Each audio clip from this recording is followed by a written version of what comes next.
وبركاته وعبد الرشيد حسن وإذن الله دمانتي سو دوادا أخيارتا ما أنت وحاربنا إن فلنقينو arrimaha siyaasadda khaas ahaan dowladda federaalka iyo again dowlad goboleedyada kow iyo maaragtay wufuudda run ahaantii qiimaha leh laakiin iyagu shaqaale u ah dowladda federaalka iyagana waxaan rabaa inaan wax ka dhaho anigoo ixtiraamaya kulligood marka horeysa waxaan rabaa horta shacabka reer Puntland iyo shacabka Soomaaliyeed meel kasta oo ay joogaanba inaan horta salaamo kadibna aan ku baraarujiyo shacabka Soomaaliyeed khaas ahaan shacabka reer Puntland in run ahaantii anugu dowlad federaal ma dhihi karee labadan nin ee hadda dowladda federaalka loo dhiibay okay dad baa waxay leeyihiin hadhow maxaa u dhiiweyday dowladda federaalka waxaan dhihi karaa markuu dadku constitutionka ay ku shaqeynayaan sharciga dastuurka ku meel gaarka ee Soomaaliya marka ay ku shaqeynayaan ayuu qofku wuxuu noqon karaa marka u horeysa madax dowlad federaal kow su'aal baan weydiinayaa madaxdan hadda dowladda federaalka inagu aynu u dooranay ma ku shaqeeyaan dastuurka iyo nidaamkii Soomaalidu dhigatay in ay wax ku wada samaysato si ay Soomaalinimadii u soo ceshato waa maxay ku shaqeeyaan marka waxay ku shaqeeyaan ilaahay u naxariistay sidii Maxamed Siyaad Barre 8 qodob ama 6 qodob uu soo qortay oo ku hogaaminayay oo kale ayay ku shaqeeyaan marka waxaan rabaa horta hordhac inaan uga dhigo intaanan gelin discussion-kayga ah dadkan wasiirada tan boosaaso ka soo degay oo sharafta leh waan aqaano dad hambal ah oo fiican inay yihiin iyo inaan dadka u kala bayaaniyo qofku iyo shaqadiisu waxa ay kala yihiin marka wasiirada yimid iyo dad ka soo waa dad sharaf leh laakiin wasiirada yimid waa wasiiro u shaqeeya dadkaas xukuumadda dowladda federaalka aan u dooranay oo aan ku shaqeynaynin nidaamkii federaalka ahaa taas horta waa inaan meel isla dhignaa maanaa qofka in la jaraaxeeyo in wax laga sheego ma aha waa inaan isla ogolaanaa inay dadka kani shaqaale ay u yihiin kow labo qofku ama wuu la shaqaysan oo wuu kula shaqaysan sida ay ku socdaan ama wuu ka tegiyo wuxuu leeyahay sida dowladda Puntland ay u tiri nidaamkii aan idinku dooranay kuma shaqeynaysaan marka islama shaqeyn karno inta aad dowlad goboleedyada burburinaysaan inta nidaamkii federaalka ahaa iyo dastuurkii la qaatay aydan ku shaqeynaynin islama shaqeynayno say u dhaheen ayuu qofna u dooran karaa oo xilka isooga dhigi karaa qofna u haysan karaa horta taas waa arrin iyaga u taalla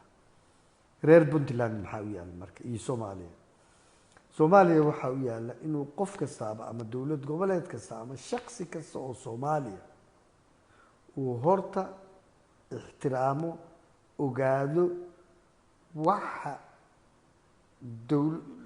dowladnimada inay tahay heshiis lagu heshiiyo heshiiskaas lagu heshiiyey qofkii ka baxa dee dowladnimo ilaa qofku awalba ma aadan ixtiraamayn qof ahaan magaca uu huwan yahay baad u ixtiraamaysay marka wax ixtiraama uu yeelanayaa ma jirto sababtoo qofku markii wixii lagu ixtiraamayay uu ka tago isaga ayaa ixtiraamkii ka tagay adigu kama aadan qaadin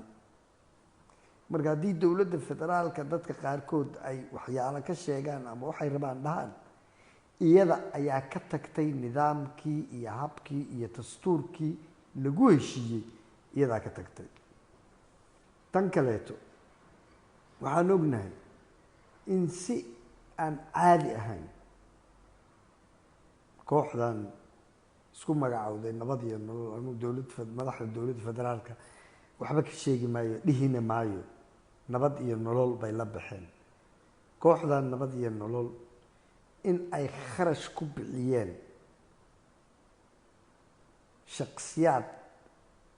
badan oo Puntland ah si ay dowladda iyo shacabka isooga hor keenaan propaganda. Puntland iyada unbaa lagu haysataa, Puntland baa kan ah. horta marka horeeto waxaa bini aadamku waa indha ku garaadle iyo caqli ku garaadle. bini aadamku waa inuu kala fahmaa horta maxaa la isku hayaa. ma Puntland baa waxay rabtaa wax zaa'ida, ma waxay rabtaa inay kursiga madaxda ku fadhiisato. waxaasoo dhan waa bullshit. Puntland iyo dowlad goboleed kaleeto oo rabta inay kursigaas madaxda loo doortay dowladda federaalka ay ku fadhiistaan horta waa been iyo propaganda iyagoo ay fidinayaan oo ay rabaan jadwalkooda kacaanka ah in ay ku fuliyaan oo ummadda ku qasaan oo meediyada iyo dad masaakiina boqol u tuur iyo waxaasay ku jiraan. wixii mar hore tan oon ka hadlay waxaas haddii shacbiga u baahan ee barakacayaasha ah, haddii jidadka googo-an, haddii dadka taakulaynta u baahan lagu taakulayn lahaa, maanta isjiijiidba ma yimaadeen. isjiijiidka waxaa keenay nin ka baxay wixii lagu doortay markii la doortay oo isagu waraaq la soo baxay oo dhallinyaradii intuu u tago uu mushahar kii u qoray xoogaa siiyo dhahaya annagaa kuwii horeeto ka fiican, idinkaa waddanka iska leh, idinkaan waxayna siinaynaa. at the same time qof kasta oo dhallinyaro ah oo meeshaas joogay uu u khudbaynayay qof ay wax isku yihiin ayaa gobollada ku nool. dadkii gobollada ku noolaa macnaha adeegii gaarsiin maayo oo wixii loo qaban lahaa waxaan ku bixinayaa laaluush iyo qof soo jiidasho iyo kacaan abuurid iyo gurbaan tumid. anaana laabta u garaacayo dhahaya aniga unbaa ma aragtay soomaali saxa oo soomaali isu keenaya. horta taas qof kastaa wuu ogyahay. qof kasta oo soomaali ah dan kasta ha lahaado waxa buddhigiisu waxa weeye Soomaaliya in ay ku soo noqoto sharafteedii, soomaalinimadeedii, dadku uusan kala qabiil lahayn, kala xuduud lahayn, ma aragtay xoogaa waddanku uu 80% normal functional government u ahaa oo wixii lagu heshiiyey oo xeerarkii ay socdaan.